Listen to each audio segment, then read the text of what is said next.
September 14th, the Russian General Staff was blown up. The commander of the Black Sea Fleet Special Operation was killed. In the AFU, operations continue. Gerasimov, everyone in the AFU is hitting depots and headquarters. A series of explosions is shaking Crimea, Moscow, St. Petersburg, and the Russian Black Sea Fleet. Boom, bada boom!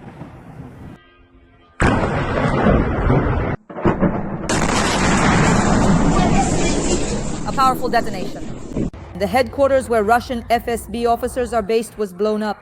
All have been eliminated. Yeah, just fuck it.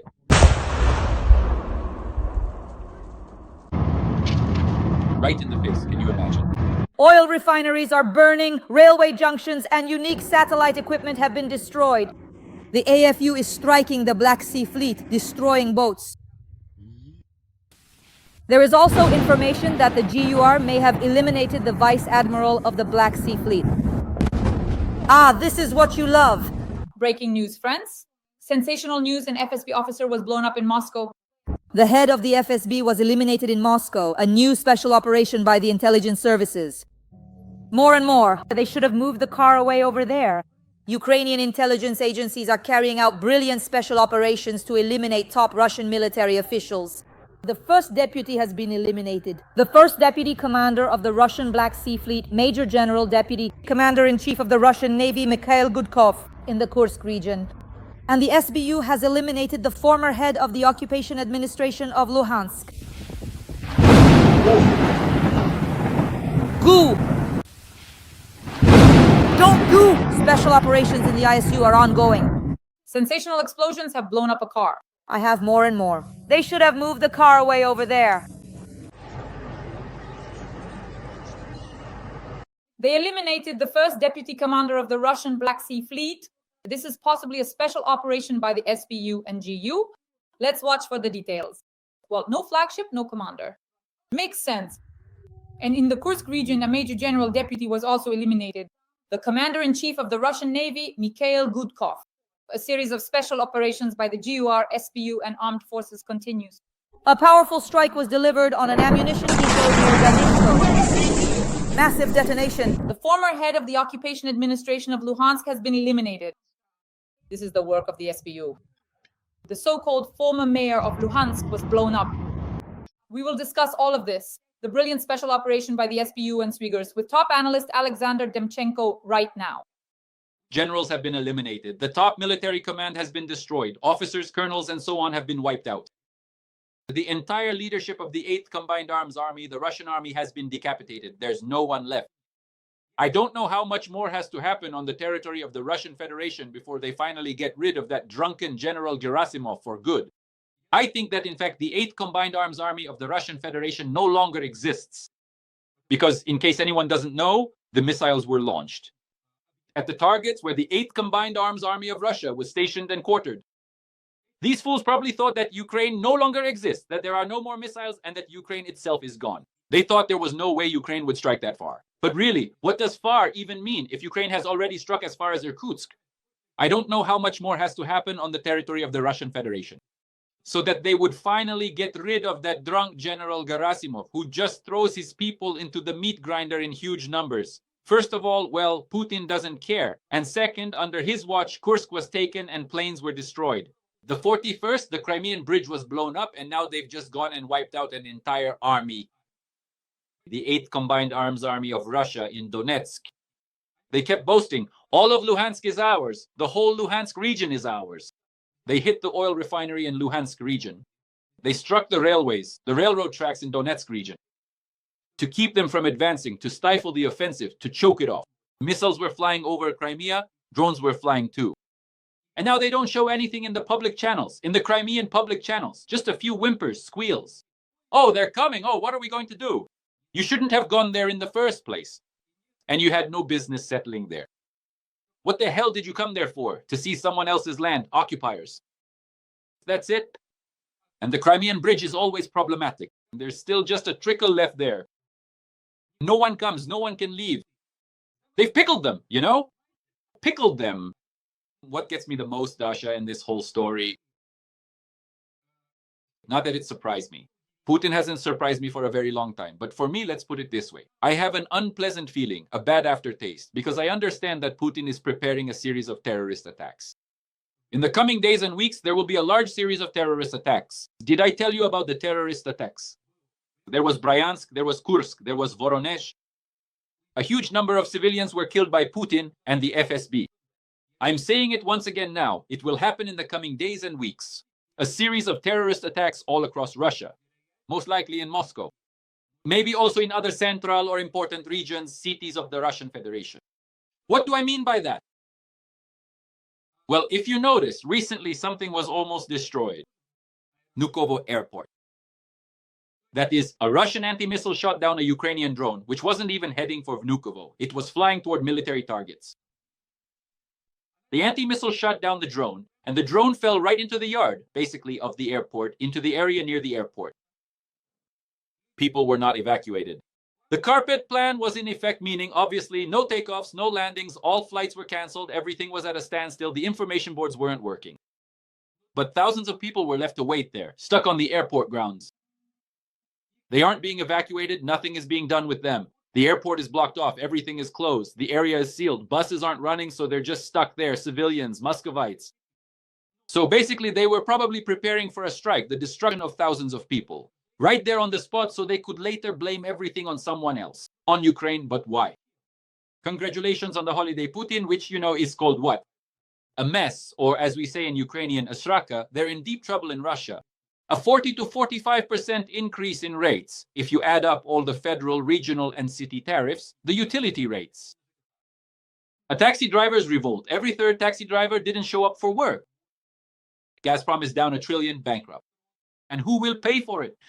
The ordinary Russian citizen. They're facing a catastrophe. They call it a recession, but in Russian, it basically means they're screwed. And now Vladimir Putin has no money left for the war. Everyone is saying it. Everyone knows it. Nabiulina knows. Siluanov knows. Even Sechin and Patrushev know that there's no money left for the war. And Putin knows it too. So what should we do now? I predict what needs to be done.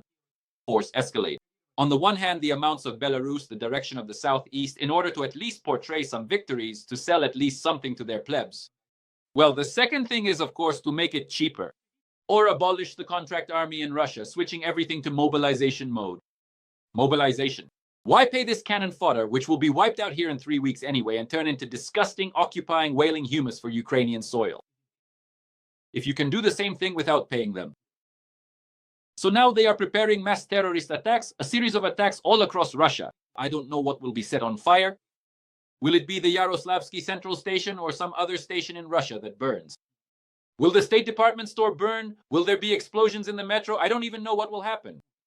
Will they blow up Ostankino together with Ernst? To hell if I know.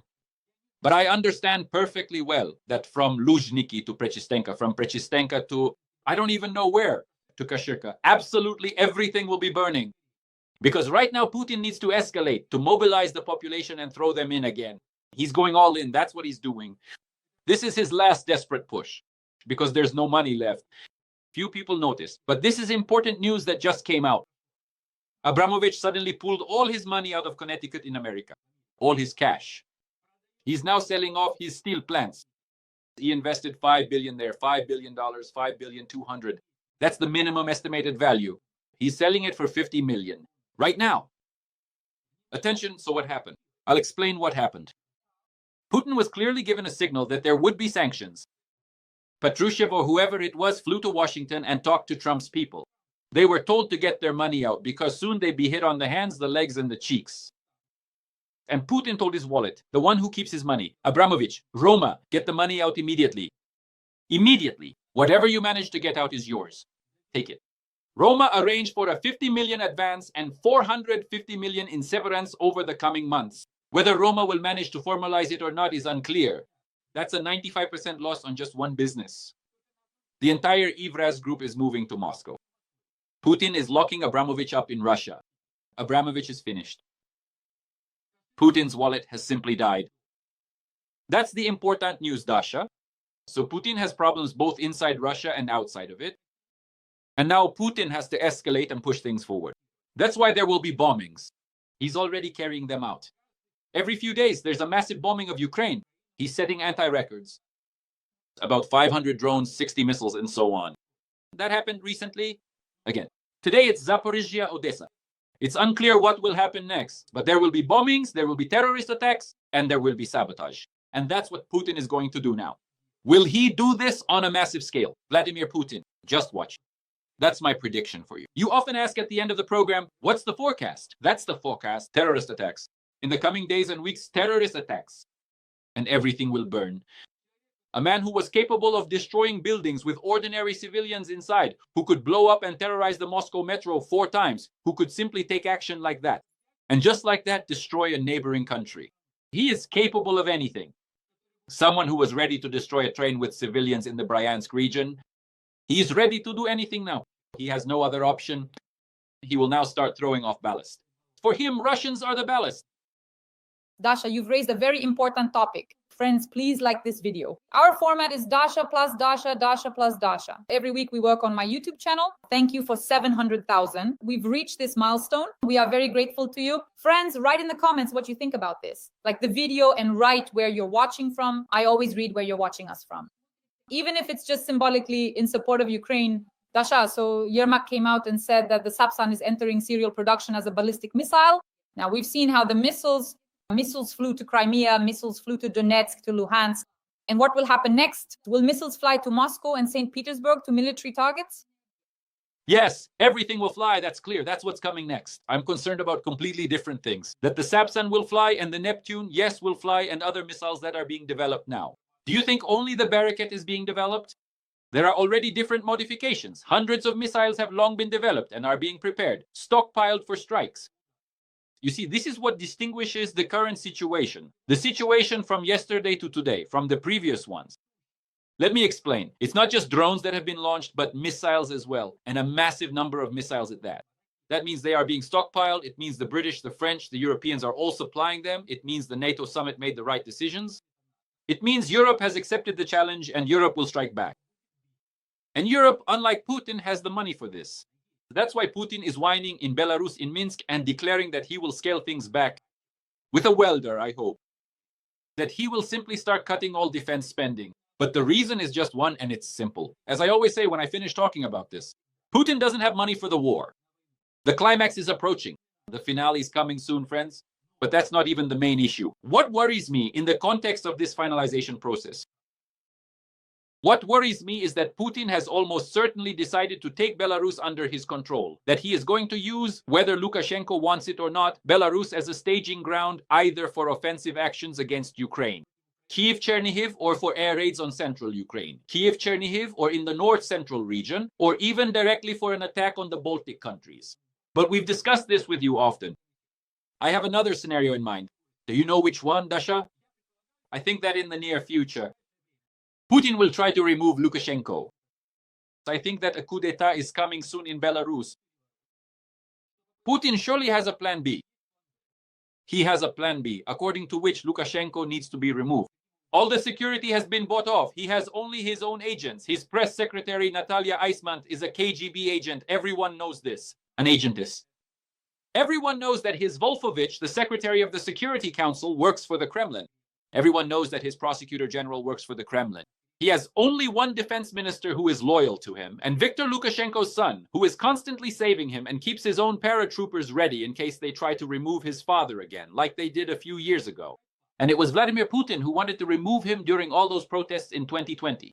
And Lukashenko knew this perfectly well, and he knows everything about it. But Gazprom's money is hidden there. A lot of things were hidden there in 2020. But Dasha, what is important right now? I think that if Vladimir Putin needs Belarus and Lukashenko is turning now, he's like an eel turning 180 degrees, twisting and trying to move toward Trump so that Trump will save him, so that Belarus doesn't become a staging ground, so that no one messes with Belarus, so he doesn't get caught up in this whole story. It's Putin making his last push. Lukashenko doesn't want that final push. It would be better if Putin makes his last push and ends up somewhere out there in the ground during that push, rather than Lukashenko, you see? For Lukashenko, it's important to outlast, outwait, and ultimately survive Putin. Because he knows that in the end, only one will be left standing. So Putin wants to be the only one left in the end without Lukashenko. And to put his own appointee there, another one of his colonels or lieutenant colonels, not from Belarus, but from Russia. But Lukashenko doesn't need that. But since the issue is now extremely urgent, since Vladimir Putin needs the Belarusian foothold, needs Belarusian territory, needs this war, needs escalation and the acceleration of everything and everyone. And I keep talking about this tirelessly. He needs to get rid of Lukashenko if the latter says, sorry, all I have for you is bread and potatoes. Bread and potatoes. There's nothing else. It is for this very reason that Vladimir Putin will most likely try to either squeeze Lukashenko further. And if that doesn't work, he'll try to remove him. And there's only one way to remove him. We all know perfectly well which way. Elimination. That's why the security is bought, everyone is bought. And Lukashenko knows this perfectly well. He understands all the risks, he weighs all the risks, and he is preparing for a confrontation with Putin. For Ukraine, it is important that Putin, regardless of what kind of person Lukashenko is, does not touch or destroy him right now. This is what matters right now. God forbid Putin gains full control over the territory of Belarus. Now he doesn't have complete control. No. No matter how anyone would like to conditionally either exaggerate the situation to the point of impossibility or on the contrary, downplay the influence. Lukashenko has influence on Belarus. Lukashenko holds Belarus. And Lukashenko is still walking in a tightrope between Putin and who knows what else. So I'm looking at this scenario. It's quite serious for us. It's a very important challenge, and it's crucial right now at this very moment to keep an eye on it. You've brought up a very important topic. We will definitely talk about Kadyrov and about Teludinov and about the ethnic wars on Russian territory and certainly about the conflict between Azerbaijan and Russia. But the topic that also impressed me is Lindsey Graham and Trump's game of golf. They played golf, and Trump said that, as I understand it, after the Senate returns from recess, they might vote for hellish sanctions against Russia. And now, attention, what will Putin do? Will he somehow try to persuade Trump not to make this decision so that the Senate doesn't go through with it? Or will they still go ahead and pass it, and what will happen to Putin then? Dasha, what will Vladimir Putin do? Save his money. He's already doing that. After all, I already told you about Roman Arkadievich Abramovich. They're already moving money out. They're already moving their export money out. That's what they're still making money on. They're already moving their main capital and wallet, the Evraz Group, out of the States. He's already trying to save his offshore accounts, his shell companies, his money. He's already doing that. He handed over the investment portfolio to Kirill Dmitriev so that it would be untouchable. He made him a sort of quasi-diplomatic figure who can protect certain investment projects in the US. Putin's money is in the States or in Europe or somewhere else. He's already doing this. The schemes have been drawn up there a long time ago. What will Vladimir Putin do? He will try once again to muddy the waters. He will try once again to drag things out, to start some kind of negotiation process. He'll talk about humanitarian exchanges. They're already talking about children. They're already gathering some children there and so on.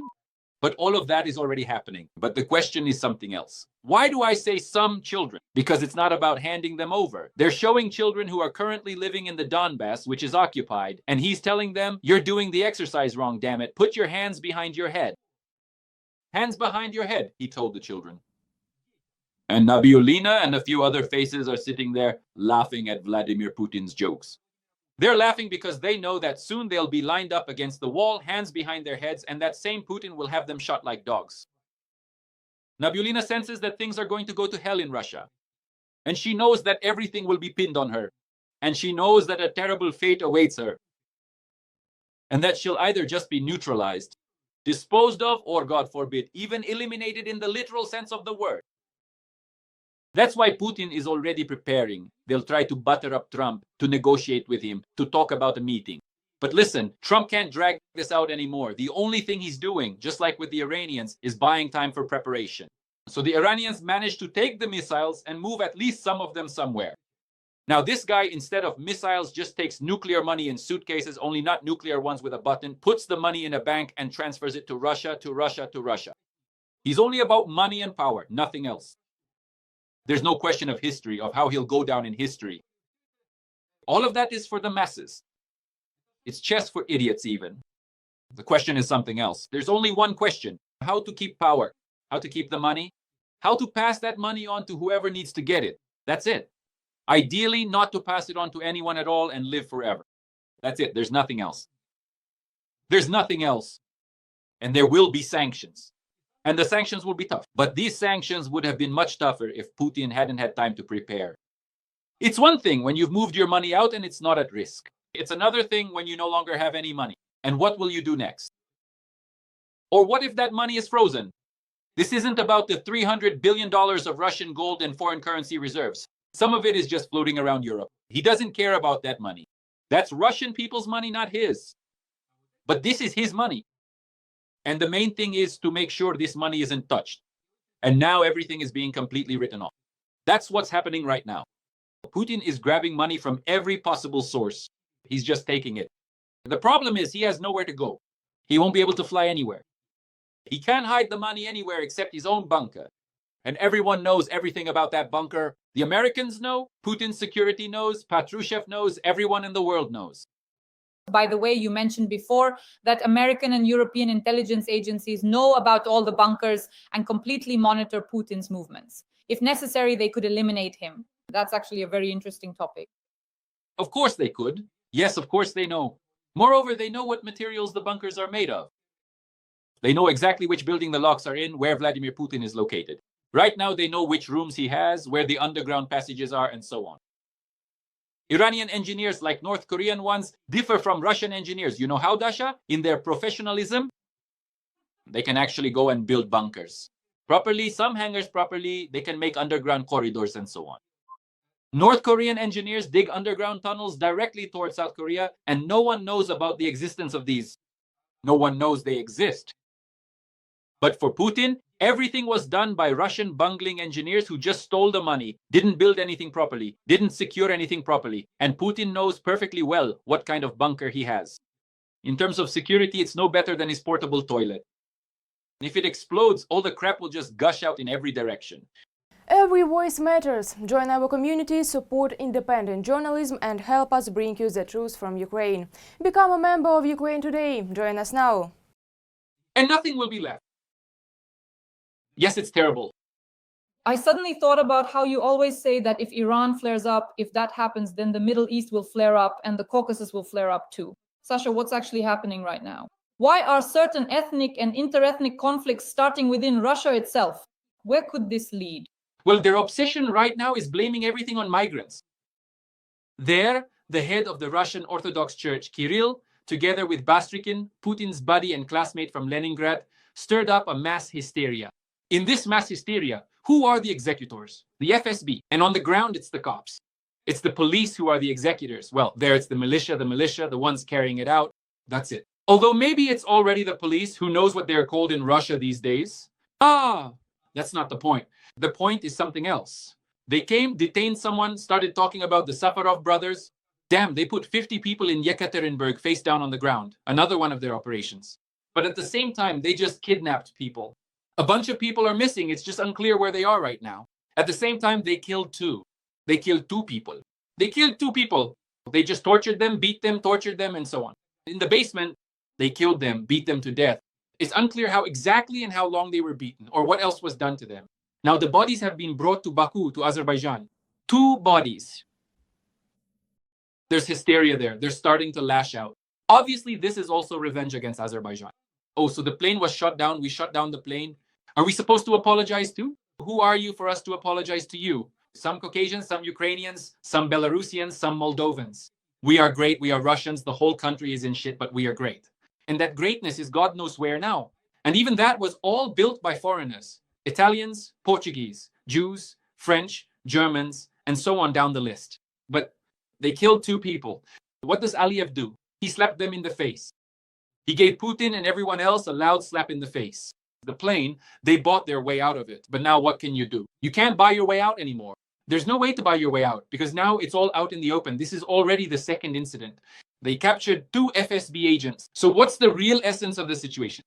They've now detained 2 FSB agents, actual FSB officers who, under the guise of being journalists, with journalist credentials, propagandists, Sputnik Azerbaijan, Sputnik Russia, were working there in Baku. Yes. 2 FSB agents. Dasha, this has never happened before. Never before has anything like this happened in the post-Soviet countries, at least in Central Asia and the Caucasus. Ukraine is a separate story. In Central Asia and the Caucasus, they've never detained, twisted the arms of, sent to prison, and tried to deport 2 FSB agents. And they exposed these 2 FSB officers who, by the way, as I saw, one of them received 2 million in a year and the other more than 1 million. What kind of what kind of journalists must these be? Sorry, please bleep that. What kind of journalists must these be to be getting that kind of money? There, especially for Azerbaijan, that's quite a decent amount of money. You could live pretty well on that. You could live pretty well on that, Dasha. So what kind of journalist propagandists must these be? I don't know what will happen next, but with this kind of approach, soon Aliyev will grab Margarita Simonian by the scruff, kidnap her, and send her to a sharashka, if that's the only way Putin understands. If that's the only way Putin understands. And I suspect that the situation will only get worse from here. That is, both Baku and Moscow have dug in their heels. Putin doesn't want to apologize, Aliyev doesn't want to swallow all this and won't swallow it. Turkey is backing Aliyev. They have a joint army there, and if Ankara and Baku want to, they could completely shake up all of Central Asia and the entire Caucasus. And it will be very difficult for Putin, even without Iran. They are quite capable of handling it themselves. Now imagine the Turkish army suddenly appearing in Crimea. Where will the Black Sea Fleet of the Russian Federation be then? If Erdogan enters there under the guise of peacekeeping, after all, Putin loves peacekeepers. So green little men, Turkish little men will come in, red little men with a crescent moon. What will he do? Where will his Black Sea Fleet be? Where will all his occupiers be? Where will his army be stationed? Where will his army stand? What will happen to the Crimean Bridge then? What will happen to the Crimean Bridge if Malyuk hands explosives over to Erdogan? You see, we're talking about all these things, Dasha, but the most remarkable thing in this situation is the following. They came in, they entered, and anything could have happened. They could have been involved in crime, all these people, they could have worked somewhere. It could have been an organized crime group. They could have been legal. They could have been ordinary civilians. We have no idea what it was at all. They came into people's homes and killed. They killed and tortured. That's the most important thing. It doesn't matter what was going on there, what the background was. They came in, killed, tortured, and there was an order from above. They would never have done this if there hadn't been an order from above. If there hadn't been an order from above. The Tajiks were taken after the Krokustiki incident, tortured. There was an order from above. They took these people, tortured them, and killed them. There was an order from above. And Putin bears responsibility for this. And Bastrikin bears responsibility. And all those people who stirred up this migrant hysteria. Now, children of immigrants are not allowed to live in Russia at all if they're not studying, if they don't pass the unified state exam, this damn thing. If they don't participate in this whole stupid system at all. It's just mass hysteria. And in fact, it's not just repression, it's truly a huge wave. It's a big, bloody, and relentless repressive machine that's been set in motion. And now they'll try to do everything in parallel to hit all the former republics very hard and harshly. Notice, Dasha, let me say one last thing. Right now, Azerbaijan. Now they've set their sights on Azerbaijan. In the State Duma, all these Zatulins are already saying, next is Azerbaijan, that's our territory. Azerbaijanis are basically Russians, just a different kind of Russian. Turkey has nothing to do with them, no significance, no connection. That's what they're already saying there. But Dasha, they've already struck Kazakhstan with a drone. They launched drones at Kazakhstan and said it was the Ukrainians who launched them, but it was actually the Russian Minister of Defense, Belousov, and the Chief of the General Staff, Gerasimov. Drones flew into Kazakhstan. I think Tokayev is just in shock, to put it politely, from this whole situation. Lukashenko had just shared bread with Putin, and then, bam, Russian drones are flying into Kazakhstan. Well, and what kind of signal is that? One more signal and you're ours. In other words, he's already losing his mind. Let me explain the reason. There's only one reason. There's no money left for Ukraine. At this point, whatever happens, happens. Especially after Trump's sanctions. So now, little by little, at least in his mind, he's starting to wind things down. But he needs a constant war. Kazakhstan. Well, okay, that's still a questionable story. There's China there. With Azerbaijan, there's Turkey. But he needs to pick a victim. Who's next? Now it's Armenia. There's hysteria there. The Orthodox Church.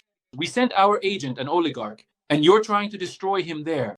He's looking for a victim. He's actively looking for where to initiate another war and conquer now.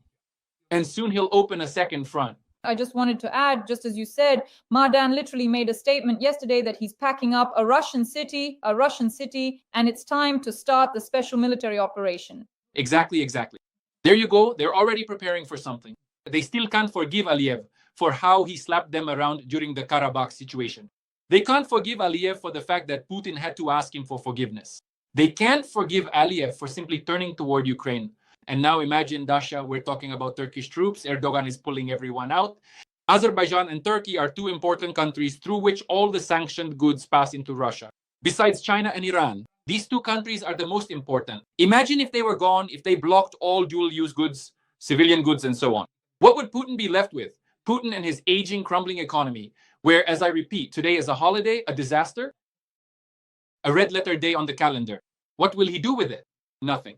So he's in a situation where he escalates where there's no need to escalate, but he can't stop anymore. In my opinion, that's obvious. Imagine if, on top of everything else, we bombed all of Putin's hazelnut stockpiles, all the warehouses with hazelnuts. The hazelnut warehouses went up in the air. There are no more hazelnuts. That's it. A catastrophe. Can you imagine hearing news like that? Now that's a success. Do you remember that? And now there's news that some old man almost beat up Arestovich. They're literally reporting that some old guy almost beat up Arestovich. Reading news like this against that backdrop, Dasha, listen, I think this is just surreal at this point. But we live in such a world. We live in a world where, on the one hand, Putin is preparing to strike with hazelnuts and trying to destroy Ukraine. And on the other hand, some patriotic old man is beating up Alexei Arestovich at some market in Spain. This is the kind of world we live in today. Although both pieces of news actually have a lot in common. There is one thing in common here. You must not lose your humanity in any situation. If you lose your humanity, you'll betray, you'll get punched in the face. I have a question, Sash. How was Alexei Arestovich allowed to leave the territory of Ukraine? That's the main question. I don't know. I'm interested in a different question. I have a different main question, Dasha, regarding Alexei Arestovich. And on what money, or is it Russian money, does Alexei Arestovich live? First. Second question. And why did the country need a psychotherapist like that, who sold out to who knows whom and is now pushing completely Kremlin narratives? And third question, why is his rhetoric now identical to Medinsky's? These are the important questions. Let the law enforcement agencies and authorities of Ukraine answer everything else regarding Alexei Arestovich, or not Alexei Arestovich, but anyone else like him. And our audience, by the way, can also comment on this. It's a great topic for comments. So we just asked questions with Sasha, right? 3. How did he leave the country? How was he allowed to? And whose money is he living on? And all the other questions Sasha asked. So dear audience, write in the comments what you think about this. We leave it up to you. Yes, Sasha? You see, what's amazing is that a person who had such significant political influence and an organization in Ukraine just died, politically died. He's a political corpse, and he buried himself under the baseboard, you know? Yes. And by the way, we just remembered, I think it was Medinsky who said yesterday, right, that Odessa is a Russian city, if I'm not mistaken. They're starting up this rhetoric about Odessa again. As I understand it, there's already information out there that Putin wants to capture Odessa. Well, that's a completely unrealistic scenario. But what is even going on in the heads of these lunatics? Listen, this person wants to capture Odessa. He thinks that if he gathers 50,000 or however many of his soldiers, he'll be able to take Sumy. He believes he'll be able to capture all of Ukraine, even though everyone, even the British, are already openly telling him, at this rate, it'll take you 99 or 100 years, you won't live to see it. Just forget about it altogether. Yeah. He has some kind of senile, delusional fantasies. Medinsky echoes him. That's Medinsky's job. Just like Peskov, one lies and the other echoes him every single day about something. They all lie, they even lie to themselves. All these people don't matter at all. All the plans are in Putin's head, not on Gerasimov's maps. All the dreams and all the goals are in Putin's head, not in Peskov's, Medinsky's, or anyone else's. He has only one goal, to gain and hold on to power, and to grab as much money as possible before the end. That's all there is to it. And most importantly, to stay in power. He looks and thinks, aha, good, the Ayatollah managed to stay in power. Maybe they don't even have any real nuclear weapons left there. Yes, the power there is already shaky. Yes, many from his inner circle are gone, killed, but he managed to stay in power. And the country has become even poorer. And the country has become even more internally outraged, and there will be an even bigger explosion in the future. This is perfectly clear and obvious. Well, did he manage to stay? Well, and he wants to stay in power too. And he plans to stay in power. His most important goal is to outlast all these Patrushevs, Sechyns, Medvedevs, Shoigus, Abramoviches, Deripaskas, and stay in power. And if necessary, to pack into train cars and send to Siberia everyone who disagrees with the party's policy, or rather, with his policy. Sasha, to wrap up, there's something I wanted to ask you. I don't understand what's going on between the representatives of Chechnya and the Ministry of Defense. What is this situation where near Belgorod, Kadyrov's men beat up a military policeman, forcing Gubarev to go after Laudinov? Why did Adam Kadyrov suddenly get married so abruptly? Is this connected to the fact that Chechnya might soon have a new leader? What do you think is happening between the Ministry of Defense and the Kadyrovites? And why did Ramzan Kadyrov suddenly disappear while his son met with Putin before the wedding? What's going on? There's another attack on Kadyrov happening. And Kadyrov, on the other hand, is simply using this meeting between Putin and his son to show everyone to calm down. Power will remain with my clan, no matter what the situation is. Putin has supported me. That's it, everyone calm down. And the Ministry of Defense is saying, shut up. And those in the FSB who are unhappy are just grumbling quietly. And those who are helping Kadyrov, on the other hand, for example, the first deputy director of the FSB, are actually rubbing their hands in anticipation. So right now, the situation is extremely simple. They showed the son, they married off the son. He is the future heir. Kadyrov is still in some condition. We don't know exactly what condition he's in, but that's it. For now, power remains with Kadyrov. This is a signal to the elite. And immediately everyone congratulates the son. Volodin congratulates him, Peskov congratulates him, the entire elite congratulates him. Why are they congratulating him? Because it's obvious that yes, Putin has placed his bet on him, but not for right now. There's the question of age. After all, I think Adam Kadyrov is only 17. On top of that, there are issues related to strengthening his position, the clan, and so on. Kadyrov Sr. will do everything to ensure that power passes to his clan, his sons, his family, his closest circle. He doesn't care about anything else. But he's preparing escape routes. I don't know for whom, for himself, for his loved ones. And just like Lukashenko, he's now sending money to Saudi Arabia and the United Arab Emirates. That's clear, right? In other words, he's making himself a parachute, a backup airfield in case something happens to Putin. If Putin bails, if Lubyanka wins, or the Ministry of Defense wins this war, he has a lot of enemies. He's actually only protected by the National Guard, essentially in the person of Zolotov. With the FSB, he has a completely different arrangement, both contact and contract. Some support him, some don't, and so on. That's why we saw yet another signal that, yes, the future belongs to me, the future belongs to my family. My successor is my son. Putin gave his support. Shut up and keep your nose out of it. I'm not interested in you anymore. And everyone saw this and started congratulating and supporting him. Does this mean that the infighting and some kind of internal struggle between the security forces and Kadyrov will stop? That the FSB or the Ministry of Defense will stop launching drones over Chechnya, over gas stations? No. Does this mean that Kadyrov will stop playing his own game and stay out of situations where he doesn't need to be involved? Well, for example, he won't accidentally fail to notice Ukrainian concentrations, Ukrainian groupings in this or that direction again. No, it doesn't mean that. Does this mean that Putin will abandon Kadyrov? No, because Putin needs Kadyrov. Because Kadyrov really is his loyal foot soldier, no matter how you look at it. Does this mean that Putin can break ties with Kadyrov now? No. And Kadyrov knows this perfectly well and assesses the situation. He evaluates the situation correctly. He has a very good political instinct. That's why we are now actually seeing Kadyrov's power being consolidated in Chechnya. And we understand that in this struggle, the military, the Ministry of Defense, individual generals, and Bastrikin's investigators have so far lost. What happens next, the situation will show. Friends, our tandem, Dasha plus Sasha, Sasha plus Dasha, delights you with new insights every week. Let us know in the comments what you think about this and where you're watching from. We work for an audience all over the world so that people know the truth about Russian aggression and Russia's war against Ukraine. That's why every comment from you is priceless. I read all the comments and leave hearts. Top analyst Alexander Demchenko. Sasha, thank you so much and see you soon. Thank you, Dasha. See you next time. Bye.